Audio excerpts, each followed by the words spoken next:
उस सब्जेक्ट है आपका electrical power generation, transmission and distribution. ठीक है, इलेक्ट्रिकल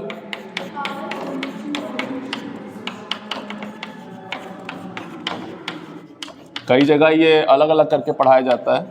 जनरेशन को अलग पढ़ाया जाता है, ट्रांसमिशन और डिस्ट्रीब्यूशन को अलग पढ़ाया जाता है, लेकिन आपके लिए ये एक साथ ही है।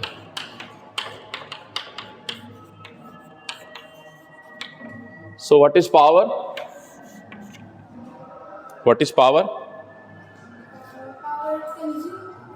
हाँ हाँ, पावर मतलब अमाउंट ऑफ एनर्जी जनरेटेड और consumed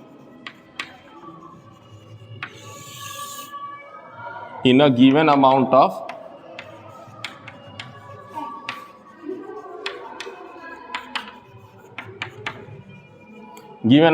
time. So amount of energy is expressed in terms of किसमें कर सकते हैं? Joule, kilo joule, mega joule,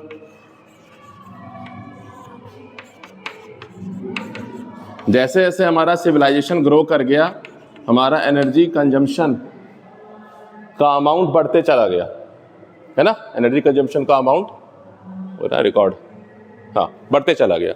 सो हम जूल कर रहे हैं अगर use in certain amount of time, ठीक है। जब हमारा उसी अमाउंट टाइम में ज़्यादा एनर्जी कंज्यूम होने लगा, जैसे हमने जब हीटर डिज़ाइन किया, अभी ठंड का मौसम है, हीटर आप यूज़ कर रहे हो, आप देखोगे लिखा होता है 1 किलोवाट, है ना? 1 किलोवाट का रेटिंग होता है, जाके देखिएगा। सो 1 किलोवाट का मतलब है 1 जूल पर सेकेंड एनर्जी हम इससे खर्च कर रहे हैं। सो हमें क्या हुआ, अगर हम 50-60 वाट का बल्ब जला रहे थे तो 60 वाट मतलब हो गया कि 60 जूल पर सेकेंड। तो हमारा यूनिट इसमें काम कर जा रहा था। लेकिन जब हम घर में अभी 2 रूम में 2 हीटर लगा रहे हैं, गीज़र लगा रहे हैं, बहुत कुछ लगा रहे हैं, तो हमारा पता चलेगा कि हम तो काफ़ी सारा एनर्जी यूज़ कर रहे हैं पर सेकेंड। तो हमने क्या किया, इसके लिए नया टर्म डिफाइन कर दिया, किलो जूल। अब हम तो किलो जूल में यूज़ कर रहे हैं, लेकिन हमें जो एनर्जी दे रहा है, जो जनरेट कर रहा है, वो तो सिर्फ हमें तो नहीं दे रहा है, वो तो ऐसे 10 को, 50 को, लाख घरों को दे सकता है। तो अगर हम मान लें कि एक बस्ती में एक कंज्यूमर 1000 जूल पर सेकंड खर्च करता है, लेकिन ऐसे 10,000 कंज्यूमर हैं, तो पावर जनरेशन कितना हो जाएगा, है ना? 1, 10, 100, 1000, 10 लाख, 10 लाख, करोड़, ठीक है। सो मतलब कि 1, 2, 3, 4, 5, 6, 3, 3, 6,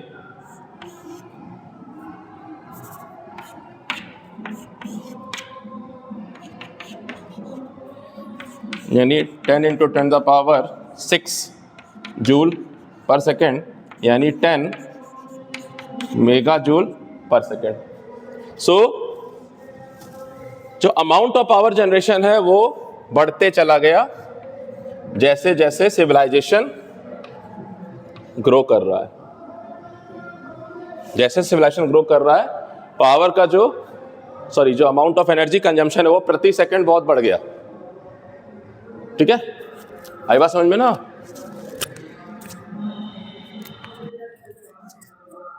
सो हमें ये सारे यूनिट्स की जरूरत पड़ेगी। तो अगर मैं जूल पर सेकंड में कह रहा हूं तो यूनिट क्या हो गया पावर का, हम इसको एक नाम देते हैं ना, वॉट। जूल पर सेकंड के बदले हम इसको वॉट बोलते हैं। यहां क्या बोल देते हैं, किलो वॉट। यहां क्या बोल देंगे, मेगावाट। यहां क्या बोल देंगे, गीगावाट। सो पावर जनरेशन हम किस चीज में कर रहे हैं, क्या हम वॉट में कर रहे हैं कि 50 वाट का पावर प्लांट है, कि क्या हम किलोवाट में कर रहे हैं कि 10 किलोवाट का पावर प्लांट है, हम मेगावाट में कर रहे हैं, हम गीगावाट में कर रहे हैं। मेगा से भी आगे हो गया गीगा। 10 टू द पावर 6 हो गया ना, ये हो गया 10 टू द पावर 9। वो टर्म याद होना चाहिए आपको, एक्सा, ईटा, टेरा, गीगा, मेगा, किलो। तो ये है ना 10 टू द पावर 3, इसका मतलब क्या, 10 to the power 6, 10 to the power 9, 10 to the power 12, 10 to the power 15, 10 to the power 18, ऐसे करके। सो हम गीगावाट के स्तर पे आ गए हैं। समझिए पावर कंजम्पशन कितना ज्यादा हो गया। प्रत्येक व्यक्ति जो है आज से 10 साल पहले पता करिए कितना पावर कंज्यूम कर रहा था और आज कितना कर रहा है। आपके ग्रैंडफादर के टाइम का डेटा कलेक्ट करिए, अपने फादर के टाइम का करिए जब वो बच्चे थे, और अपना कलेक्ट करिए कि आप कितना कर रहे हैं, है ना। तो पावर कंजम्पशन लगातार बढ़ रहा है और प्रत्येक व्यक्ति पे बढ़ रहा है, तो जनरेशन भी तो चाहिए ज्यादा। So power amount of energy generated और कंज्यूम बोथ है in a given amount of time. Given amount of time अगर हम सेकंड्स में ही रख रहे हैं, क्योंकि प्रति सेकंड ही बहुत ज्यादा हो गया, तो joule per second simple power consumption था, kilo joule, mega joule, giga joule. ठीक है, ये हो गया पहली बात। अब ये जो पावर है ये तो हम कंज्यूमर एंड पे देखते हैं, मतलब ज्यादातर हम लोग जो डोमेस्टिक कंज्यूमर किलोवाट में यूज करते हैं, 3 kilowatt, 4 kilowatt.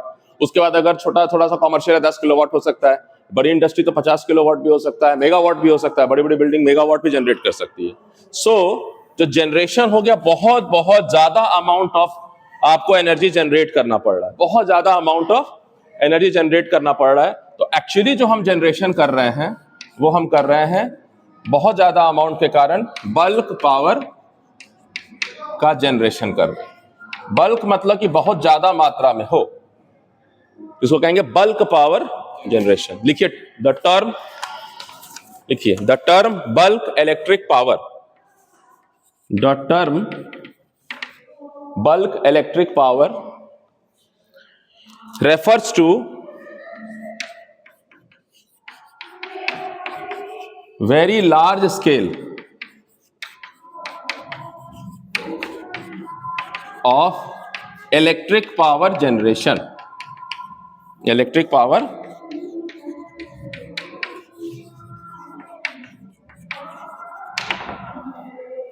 bulk power generation refers to very large scale generation, electric power generation, and is measured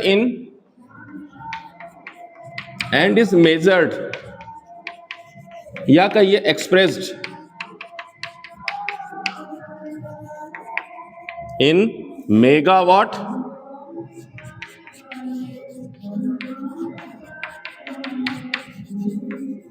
और अभी के टाइम पे गीगावाट, और बढ़ेगा तो और बढ़ाया जाएगा।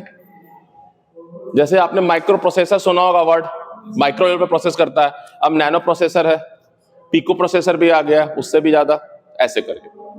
ठीक है, सो एक टर्म मैंने आप लोगों को क्या सिखाया, बल्क इलेक्ट्रिक पावर जनरेशन। ठीक है, बल्क इलेक्ट्रिक पावर जनरेशन। तो बल्क पावर सिस्टम किसको बोलेंगे, बल्क पावर सिस्टम जो बल्क इलेक्ट्रिकल पावर जनरेट करे जी, जो वेरी लार्ज स्केल के लिए बनाओ। तो पावर सिस्टम का मतलब ये सारा कुछ आ जाता है, ट्रांसमिशन, जनरेशन, ट्रांसमिशन, डिस्ट्रीब्यूशन, सब कुछ आ जाता है। जब हम पावर सिस्टम की बात कर रहे हैं, सिस्टम का मतलब जो कई कड़ियों को जोड़ करके एक किसी उद्देश्य को पूरा करता है, उसको सिस्टम कहते हैं। तंत्र बना है ना, एक हमने एक कॉन्स्टिट्यूट किया है जिसका एक उद्देश्य है। तो जनरेशन, पावर जनरेशन सिस्टम का क्या उद्देश्य है, पावर को जनरेट करना, ट्रांसमिट करना, डिस्ट्रीब्यूट करना, प्रोटेक्ट भी करना, कहीं बीच में लॉसेस वगैरह ना हो। सो बल्क पावर जनरेशन जो है वो आपको गीगावाट्स, और गीगावाट मतलब थाउजेंड, हंड्रेड्स ऑफ गीगावाट्स में जा रहा है, समझिएगा। जैसे ही थाउजेंड्स में जाएगा, हम गीगा के ऊपर जाना पड़ेगा हमें बोलने के लिए। ठीक है, ये टर्म समझ गए। अच्छा, एक इंपॉर्टेंट टर्म है प्लांट। प्लांट समझते हैं क्या, बायोलॉजी वाला प्लांट नहीं, meaning of plant in power system या इलेक्ट्रिकल इंजीनियरिंग। तो प्लांट का दो मतलब, एक तो नाउन हो गया, मतलब आपने देखा होगा कोई चीज को, जो पौधा है, लेकिन एक प्लांट होता है वर्ब, किसी चीज को प्लांट करना, लगा देना, किसी चीज को सेटअप करना। कहते हैं ना वहां बॉम्ब प्लांट कर दिया था, ऐसा बोलता है, बॉम्ब वाज प्लांटेड। देखिएगा प्लांट वर्ड को कैसे यूज करते हैं। तो एक हो गया नाउन, किसी चीज वस्तु का नाम, एक हो गया वर्ब। तो हमने कोई चीज अगर प्लांट किया, फिक्स किया, किसी जगह सेटअप किया फॉर अगेन सम पर्पस, तो वो भी कहते हैं कि प्लांट हो गया। अब हमने जो है इलेक्ट्रिकल पावर प्लांट बोल दिया सिस्टम को, क्योंकि हम जो है उसको सेटअप कर रहे हैं for the generation of electrical power. So power plant भी बहुत कॉमन शब्द है, इलेक्ट्रिकल पावर प्लांट। ठीक है, तो आप लिख सकते, देखिए प्लांट शब्द जो बना है ना वो ग्रीक वर्ड है, इतना तो लिखाने की जरूरत है नहीं आपको, बट एक ग्रीक वर्ड है प्लांटेयर, PLANTARE, जिसका की मतलब होता है to fix in a place. जो मैंने कहा ना बॉम्ब प्लांट कर दिया, फिक्स इन अ प्लेस। ठीक है, ऐसे। तो हमने क्या किया, इंडस्ट्री प्लांट किया, सेटअप किया। कौन सी इंडस्ट्री? पावर इंडस्ट्री, जिसको पावर सिस्टम कह रहे हैं। सो हम इलेक्ट्रिकल पावर प्लांट भी बोलते हैं रोजमर्रा की लाइफ में। इसलिए बोल रहा हूं कि इंटरव्यू में पूछ सकता है ये बल्क पावर क्या होता है, इंटरव्यू में पूछ सकता है पावर प्लांट क्यों बोलते हैं, प्लांट क्यों बोलते हैं, पौधा लगाए क्या, बाद में वो ग्रो कर जाएगा, पानी वानी डालेंगे तो ट्रांसफार्मर छोटा सा लगाता है बड़ा हो जाएगा, ऐसा तो नहीं है ना। हाँ, ऐसा कंफ्यूजन मत रखना, ठीक है। आजकल बच्चे बहुत सारे कंफ्यूजन रखते हैं। फाइन, अच्छा। अब जो अगली बात बतानी है वो ये है generating station. Generating stations in terms of energy conversion system. तो कौन सा जनरेटिंग स्टेशन है? इलेक्ट्रिकल पावर जनरेटिंग स्टेशन है। ठीक है, एक जगह पे स्थिर है वो, वहां से कुछ जनरेट हो रहा है। सो हमने कहा कि ठीक है, सिस्टम ऐसा है कि एक जनरेटर है, आपने पढ़ा होगा जनरेटर मान लीजिए, और फिर जो है जनरेटर जो है वो कोई ट्रांसफार्मर को पावर देता है, और फिर हम पावर को डिस्ट्रीब्यूट नहीं ट्रांसमिट करते हैं, है ना। जैसे कि मैंने जनरेट कर दिया 22 किलो वोल्ट, और ये ट्रांसफार्मर है जिसने क्या किया, 22 किलो वोल्ट को 400 किलो वोल्ट में कन्वर्ट कर दिया, 4 लाख वोल्ट। और फिर इसको हमने जो है वो ट्रांसमिट करना शुरू किया, है ना। उसका अरेंजमेंट अलग है, और फिर हो सकता है किसी शहर से गुजरती हुई तार जो है वो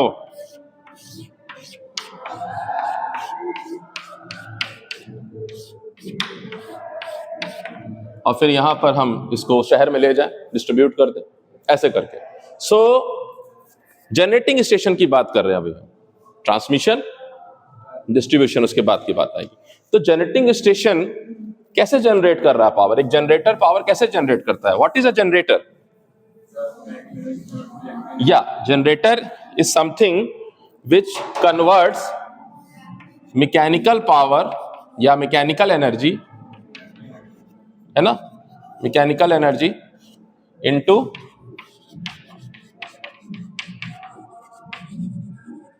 यानी इलेक्ट्रिकल पावर जनरेटिंग स्टेशन को हमको समझना चाहिए in terms of energy conversion. यानी एक एनर्जी कन्वर्जन सिस्टम है जिसमें कि हम मैकेनिकल एनर्जी को इलेक्ट्रिकल एनर्जी में कन्वर्ट करते हैं।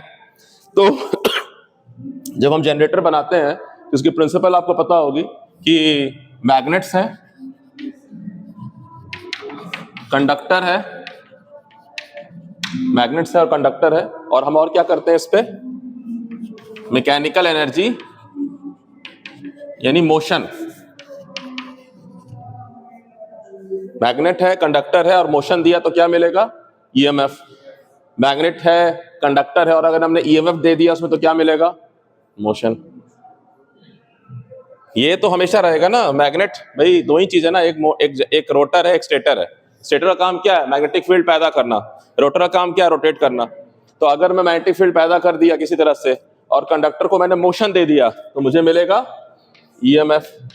और अगर मैंने magnet plus conductor plus EMF दे दिया तो क्या मिलेगा मुझे? मोशन। तो इसका मतलब है जनरेटर के लिए क्या चाहिए हमको? एक मैग्नेटिक सिस्टम चाहिए जो मैग्नेटिक फील्ड पैदा करता हो। उस मैग्नेटिक फील्ड में अगर कंडक्टर को हम किसी तरह से मोशन दे सकते हैं तो उस कंडक्टर में ईएमएफ पैदा हो जाएगा। अगर किसी सर्किट से कनेक्ट कर देंगे तो करंट फ्लो करने लग जाएगा। सो बेसिकली जो जनरेटर है it is a setup of these things. तो अगर मोशन दे रहे हैं यानी मैकेनिकल एनर्जी तो हमें इलेक्ट्रिकल एनर्जी मिल रहा है। मोशन कैसे दे रहे हैं हम इसको? मोशन कैसे प्रोवाइड कर रहे हैं? How we are rotating the conductor.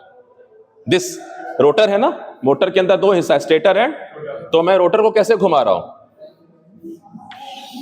Stator ये है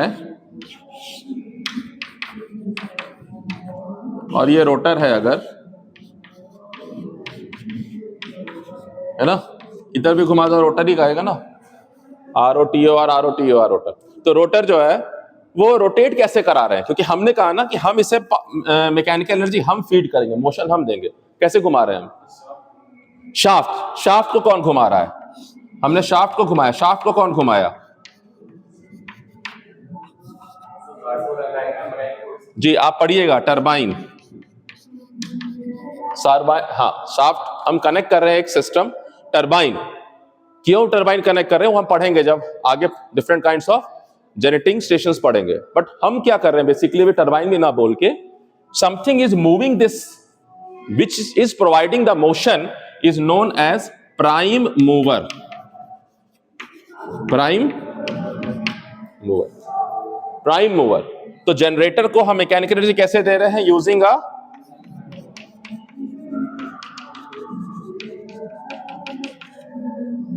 जैसे हमने क्या किया कि कोल पावर प्लांट है, स्टीम पावर प्लांट है, तो कोयले से पानी को गर्म किया और पानी को गर्म करके स्टीम बनाया। बहुत हाई काइनेटिक एनर्जी स्टीम है। वो स्टीम जब किसी से टकराएगी, जैसे मान लीजिए फैन ब्लेड है, अगर मैं इस पे हवा टकराऊंगा तो ऐसा सिस्टम बना कि घूमना शुरू हो जाएगा। उल्टा टकराऊं, या तो ये घूम के हवा देगा या इसमें हवा भेजूं। तो जब स्टीम टकराता हूं ऐसा एक सिस्टम होता है। इस तरह का फैन नहीं होता है, वो टरबाइन होता है। उसमें जब मैं वर्टिकली जब एयर थ्रो करता हूं तो सर्कल घूमना शुरू हो जाता है, और वो जब वो घूमता है तो वो जनरेटर के रोटर को घुमाता है तो इलेक्ट्रिकल एनर्जी पैदा होना शुरू होता है। बट प्राइम मूवर को कौन घुमाता है? तो अगर स्टीम चाहिए हमें तो स्टीम यानी वाटर को गर्म करना है। गर्म करने के लिए हमें ईंधन चाहिए, फ्यूल कोयला से आ सकता है, तो कोल बेस्ड पावर प्लांट बन गया। अगर उसी वाटर को हीट करने के लिए मैं न्यूक्लियर एनर्जी को यूज कर रहा हूं तो न्यूक्लियर पावर प्लांट बन गया। ये दो हो गया, है दोनों स्टीम, लेकिन एक कोल बेस्ड है, एक न्यूक्लियर पावर प्लांट बेस्ड है। अच्छा, मैं सीधा अगर वो जो टरबाइन कहलाते हैं स्टीम टरबाइन कहलाते हैं, क्योंकि स्टीम गिरता है और घूमता है। अगर मैं उसी प्राइम मूवर को ऐसा बनाऊं कि उस पर विंड टकराए और वो घूमे तो विंड टरबाइन कहलाएगा। जो आप पवन जो देख रहे हैं, विंड पावर प्लांट आजकल बन गए, उसी अगर नया डिजाइन बना दूं ऐसा कुछ और उसमें पानी को गिराओ तो हाइड्रो टरबाइन बन जाएगा, हाइड्रो पावर प्लांट। तो जो हाइड्रो पावर प्लांट होता है उसमें यही होता है कि पानी को जमा किया जाता है, पानी की जब धारा घूमती है तो किसी चीज पे पड़ती है और उसको घुमाती है, प्राइम मूवर को। समझ रही बात? तो आप लिख लीजिए ये लाइन, ठीक है, कि अ जनरेटिंग स्टेशन, लिख लीजिए, a generating station employs a prime mover. A generating station employs a prime mover coupled to an alternator. coupled होता है alternator से, coupled to an alternator. Prime mover is coupled to an alternator. जोड़ा जाता है इसको। ये आपका alternator कह दीजिए या जनरेटर कह दीजिए, couple to a alternator for the production of electric power. ठीक है, द प्राइम मूवर ब्रैकेट में स्टीम टरबाइन, वाटर टरबाइन, ठीक है, comma wind turbine, steam turbine, turbine बाद में देखेंगे क्या होता है, steam turbine, water turbine, wind turbine, etc etc, converts energy from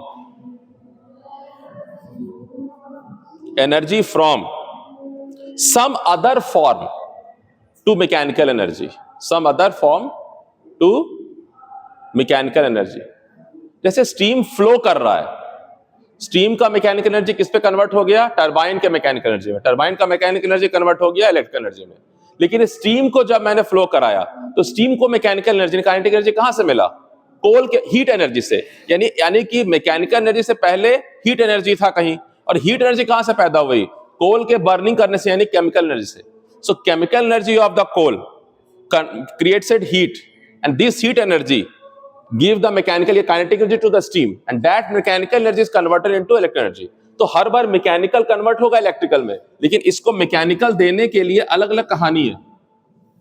अगर मैं कोल की बात कर रहा हूं तो केमिकल एनर्जी है, न्यूक्लियर की बात करूं तो न्यूक्लियर एनर्जी है, वाटर की बात कर रहा हूं तो कोई और एनर्जी है। तो different kind of energy conversion. तो हमें स्टेजेस पता होना चाहिए कि कोल बेस्ड पावर प्लांट जो है chemical to heat, heat to mechanical, mechanical to electrical जा रहा है। बात समझ में आ गई? सो डिपेंडिंग ऑन, ये मिटा दो, ठीक है। क्या लिखवाया मैंने? कुछ लिखवाया मैंने आप लोग को? क्या लिखवाया? हाँ, प्राइम मूवर। जी हाँ, तो प्राइम मूवर जो है,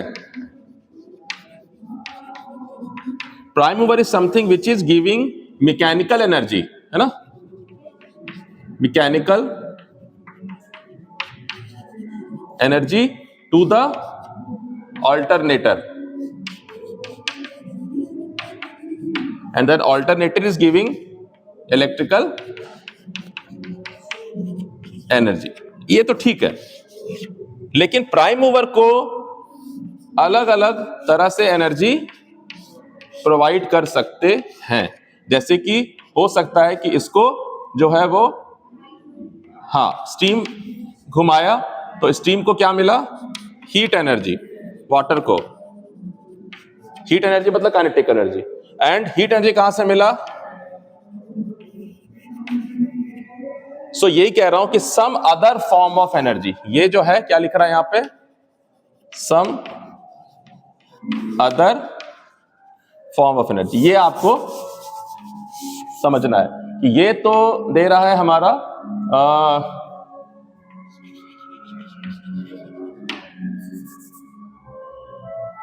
ये सम फॉर्म ऑफ, तो डिपेंडिंग ऑन कि अगर कोल से मिल रहा है तो कोल पावर प्लांट बन गया, अगर न्यूक्लियर पावर से बना न्यूक्लियर पावर प्लांट बन गया, अगर वाटर का एनर्जी यूज कर रहे हैं हाइड्रो पावर प्लांट बन गया। So the alternator converts mechanical energy of the prime mover into electrical energy. ठीक है, फाइन। तो दो क्वेश्चन आप करके आइएगा, किताब जरूर खरीद लीजिएगा ये 2 दिन में, ठीक है ना, लेट नहीं करिएगा। पहला है right the name of various types of power station. Right the name of various types of power station based on energy converted, based on energy converted. Right the name of the various types of power station based on energy converted। ठीक है। Second question, right definition of various power station, मतलब energy conversion के basis पे हम उसको define भी करेंगे। ये 4 पावर प्लांट आपको पढ़ना है, ये चारों का डेफिनेशन किताब में है, बस आप इसको लिख लीजिएगा, ठीक है ना। ठीक है, और जी हाँ, अल्टरनेटर का मतलब होता है ऑल्टरनेटिंग करंट जनरेटर। इसमें से इसको हटा करके सिर्फ TOR रख दिया तो बन गया ऑल्टरनेटर, जो ऑल्टरनेटिंग करंट जनरेट कर रहा है, AC, यानी बेसिकली ऑल्टरनेटर मतलब AC जनरेटर, ठीक है, DC नहीं। तो आप सिंक्रोनस मशीन पढ़िएगा, इलेक्ट्रिकल मशीन 4 में इसी साल पढ़िएगा, तो आप डिटेल पढ़िएगा। बट पावर सिस्टम के लिए हमें ये जानना बस जरूरी है कि बाहर से मैकेनिकल एनर्जी मिला, उसका इलेक्ट्रिकल एनर्जी मिल गया, अंदर क्या हो रहा है वो मशीन में पढ़िएगा, हमें उसके आगे का काम है। अंदर अगर पढ़ा तो मशीन के बारे में पढ़ रहे हैं। जैसे ट्रांसफार्मर पता है, सप्लाई दिया और आउटपुट मिला, अंदर कैसे हो रहा है मशीन का टॉपिक है, ठीक है। चलिए, अच्छा, एक और टॉपिक है डिजाइन एस्पेक्ट, क्योंकि हम एक्चुअली ये क्या पढ़ने जा रहे हैं, जब हम जेनेटिक स्टेशन पढ़ने जा रहे हैं तो हम मशीन के अंदर तो जा नहीं रहे हैं कि भाई सिंक्रोनस कैसे घूम रहा है, हम पढ़ने जा रहे हैं कि जब हम पावर स्टेशन बनाएंगे तो खर्चा पानी होगा, उसमें होगा ना, पैसा सा लगे नहीं लगेगा।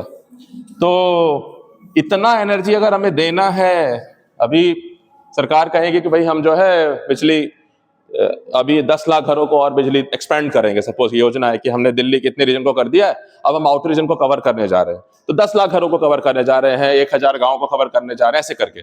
तो वहां भी बिजली नहीं पहुंची मान लीजिए, तो कोई एस्टिमेट करेगा कि पर ह्यूमन बीइंग कितना एनर्जी कंजम्पशन होगा एवरेज, उसके हिसाब से हमें कितना और एनर्जी प्रोड्यूस करना पड़ेगा, लेकिन ट्रांसमिट भी करना पड़ेगा। तो एक पूरा एस्टिमेट बनेगा, इकोनॉमिक एस्पेक्ट्स बनेगा कि भाई इतना एनर्जी को वहां पहुंचाने के लिए कितना तारों का जरूरत है, पोल का जरूरत है, ट्रांसफार्मर का जरूरत है, जनरेटिंग स्टेशन का जरूरत है। तो डिजाइन एस्पेक्ट्स जो है वो हम 2 बात अभी नोट कर रहे हैं, तो बहुत डीप सब्जेक्ट है, बट डिजाइन एस्पेक्ट में आप लिख लीजिए the design of power plant, design of A power plant, ठीक है, इनकॉर्पोरेट्स 2 इंपॉर्टेंट एस्पेक्ट्स, इनकॉर्पोरेट्स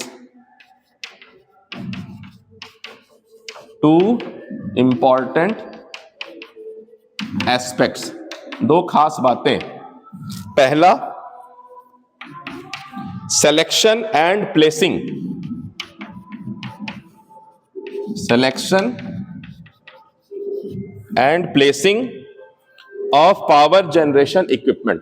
जैसे मैं कह रहा हूं कि भाई मैं स्टीम पावर प्लांट बनाना चाहता हूं, पहले तो उपलब्धता क्या है, किस ईंधन की उपलब्धता है। अब भारत देश था, वहां कोयलों का खदान था, तो कहेगा हम भाई कोयला वाला पावर प्लांट बनाएंगे, लेकिन किसी कंट्री में है ही नहीं, लेकिन वाटरफॉल बहुत ज्यादा है, तो कहेगा हम तो हाइड्रो बनाएंगे। कोई कहेगा भाई हमारे पास दोनों ही नहीं है, लेकिन न्यूक्लियर पावर तो कहीं भी स्टार्ट कर सकते हैं, हम न्यूक्लियर पावर प्लांट बनाएंगे। भारत कहेगा मेरे पास न्यूक्लियर पावर प्लांट भी है, मेरे पास हाइड्रो भी है, प्रचुर मात्रा में प्रकृति है, हमारे पास कोल भी है, हम सारा बनाएंगे। तो जहां हमें कोल चाहिए अगर वहां बनाते हैं तो ज्यादा अच्छा है, नहीं तो कोल को लेके आना है। लेकिन कोल किस चीज को गर्म करेगा, पानी को, और पानी को थोड़ी है कि 4 बाल्टी पानी चाहिए, हमें पूरा वाटर बॉडी चाहिए। तो हमें क्या करना पड़ता है, स्टीम पावर प्लांट को नदी के किनारे जो जगह होगी वहीं बनाना पड़ता है। तो ये हो गया सिलेक्शन। तो आपको भी ये पढ़ना है कि भाई हमने डिजाइन किया तो क्या क्या बात पे ध्यान दिया, कहीं भी नहीं उठा के बना दे कि भाई कल से यहां बिल्डिंग खड़ा कर देते हैं। हमें एरिया ढूंढना पड़ेगा जहां हमारा ऑप्टिमाइज्ड चीजें अवेलेबल हो, रिसोर्सेज। तो स्टीम पावर प्लांट नेचुरली हमें रिवर के किनारे बनाना पड़ेगा। जितने भी आप पावर प्लांट देखिएगा नदी के किनारे, ठीक है। So selecting and placing of the power station, ये इंपॉर्टेंट है कि मिनिमम एक्सपेंडिचर हो, मिनिमम एक्सपेंडिचर है ना। हमारे पास बजट्स की सीमा है, ऐसा नहीं है कि कुबेर का खजाना खोला हुआ है जहां जैसे बनाना है, सब चीज की सीमा है। तो हमें मिनिमम एक्सपेंडिचर पे आना पड़ेगा, अगर हम ऑप्टिमाइज करेंगे तो भी बहुत बड़ा घाटा हो जाएगा। दूसरा ये है कि अगर हमने बना लिया तो एक हो गया, याद रखिए, इस्टेब्लिश किया आपने, ठीक है ना, यानी उसको कहते हैं इंस्टॉलेशन, ठीक है, आपको बनाना। दूसरा है चलाना, ऑपरेशन। आपने पावर स्टेशन बना दिया तो क्या अपने आप चलने लगेगा? आपको क्या चाहिए?